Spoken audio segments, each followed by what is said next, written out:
You weren't? Okay. Have you ever been so good at putting on a facade that you actually started to believe it? Wow. Okay. Well, that was me. You see, I was adamant about having the life I wanted, the life that I prayed for and dreamed of. My future was riding on my ability to withstand the trials of time and to keep my focus on the finish line. I was going to have the American dream by any means necessary. Whether I had to get another job, go to night school, I was willing to make all the sacrifices that was needed in order to get where I am today. I was fine, I told myself. I have no reason to be unhappy. I kept telling myself, I'm fine. You see, I was married by age 25. You know, everyone wants to get married by 25. You know, you want to start having a family. The world tells you that you're supposed to be married by 25, 26, 27, and I did that. I had a good job. I had a 401k. I was a speaker, a children's book author. Like, I had accomplished a lot. I had no reason to be unhappy. I was fine. There were so many other people who had less than me, so why was I feeling this thing inside that just felt off? It just felt weird. But I just brushed it off because I was fine, like I kept telling myself. I was your average working class woman with a 9 to 5, doing my thing, chasing my dreams, doing everything that I needed to do. And like I said, I was fine. I guess I had it going on, right? If you were looking from the outside in, you would say like, dang, wow. She has overcame so much. She's doing it. But I didn't know it. But I was in for a rude awakening. Because as time went by, I started gaining weight. I was so fatigued.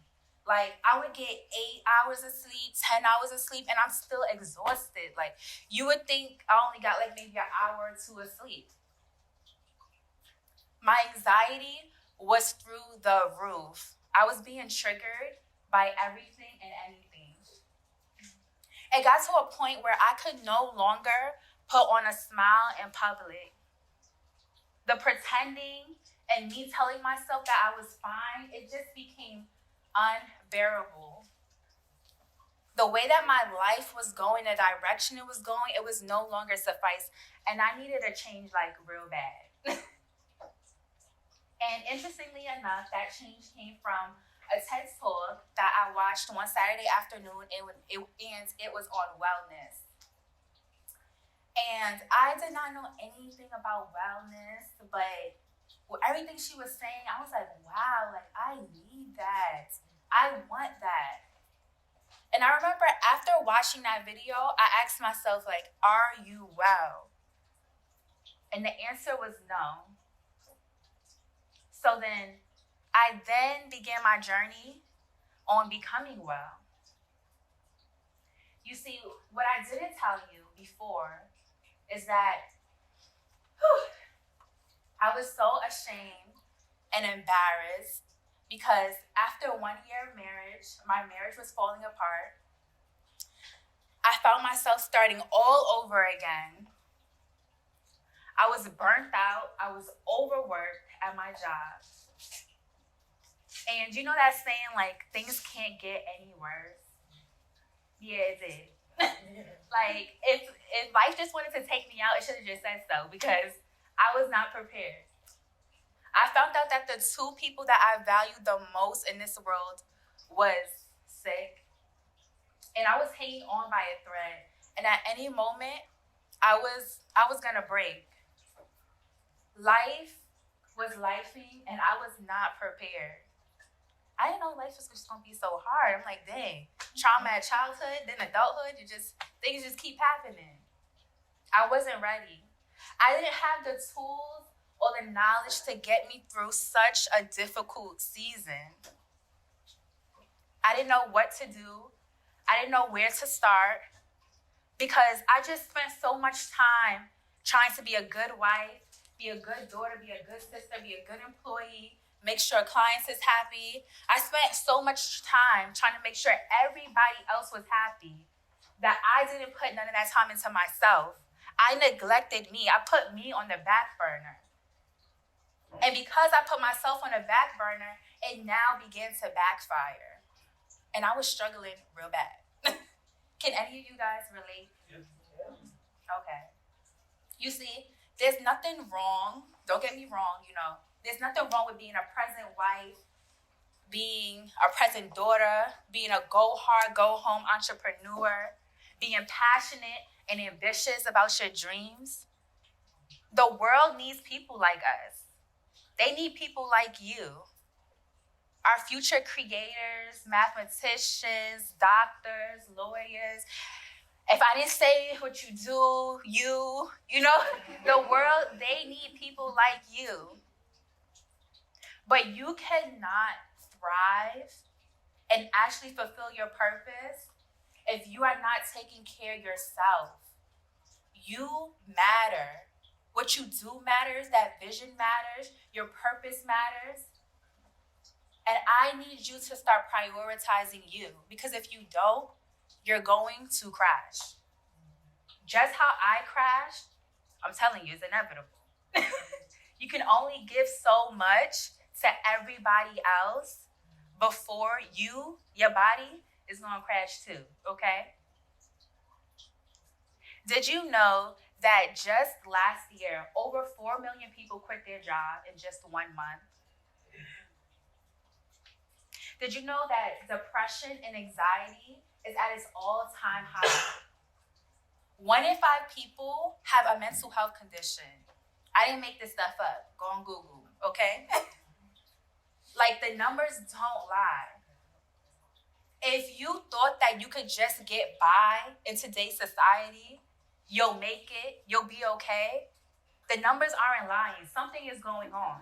A change is needed. Not just in this room, but worldwide. That's why I just want to, if you guys don't take anything away from what I have to say today, I just want you to prioritize you. Prioritize your overall wellness. So what is wellness, right? Because I keep saying wellness. What is that for those who don't know? Well, the National Wellness Institute, they say that wellness is when you make decisions that promote your overall success and well-being. It's not when you're waiting until you hit rock bottom, till your back is against the wall, you have nowhere to go, you boxed in, to start acknowledging the areas in your life that need tending to. I want you to be intentional with your life. Be intentional with your future. Because the generations to come, your kids, they're all relying on you to make the choice to choose you. A lot of us, we have never seen what it looks like to choose us. Because all we ever see is everyone choosing everything else but themselves. We could be the change that's needed. I know that for me, I had no idea what that looked like. That was foreign to me. I thought the more that I give, the more certificates I got. I'm always trying to get a certificate. But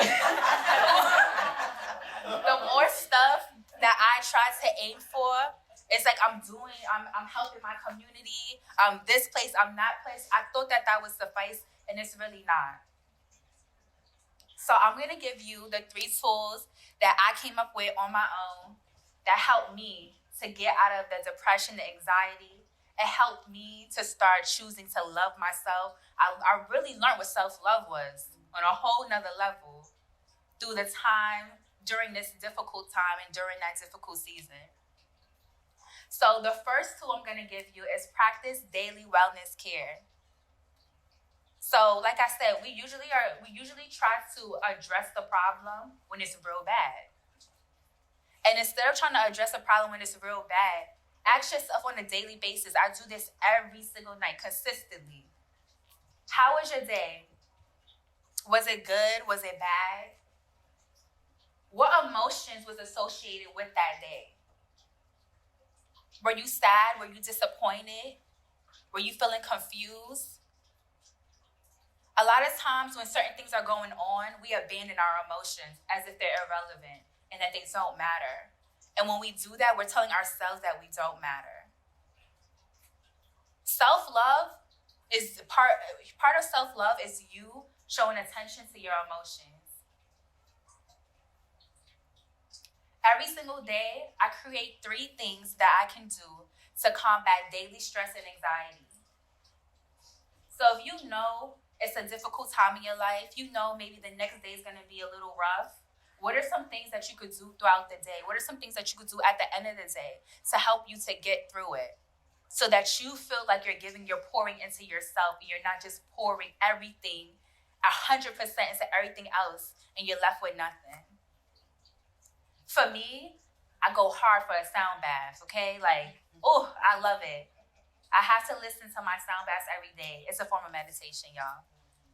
Or maybe like watching the water or talking to a friend. The second tool I'm going to give you is practice monthly wellness care. So wellness consists of 3 areas. It consists of your emotional health, your physical health, your social health, your spiritual health, your occupational health, and your intellectual health. I want you to identify what is needed in all 6 areas and think of ways of how you can incorporate those things into your life. And every month, check in with yourself. Go back to those areas and see how did you do the previous month and what changes is needed so that you can get to the place that you're striving to get with your wellness and in all those 6 areas. And lastly, show yourself some self-compassion. Life be lifing and it be hard. Sometimes it be real hard, you know? And you're doing the best that you can with what you know, the tools that you have, and with the knowledge that you have. That's all anyone can ask from you. And understand that change does not happen overnight, it happens over time. Give yourself grace. Stop expecting yourself to be perfection because no one is perfect except God. I want you to leave here today being intentional with your future, being intentional with you, because you prioritizing your wellness, it's not going to only impact your lives, but it's going to impact the lives of others around you. You today can choose to break generational curses. Thank you.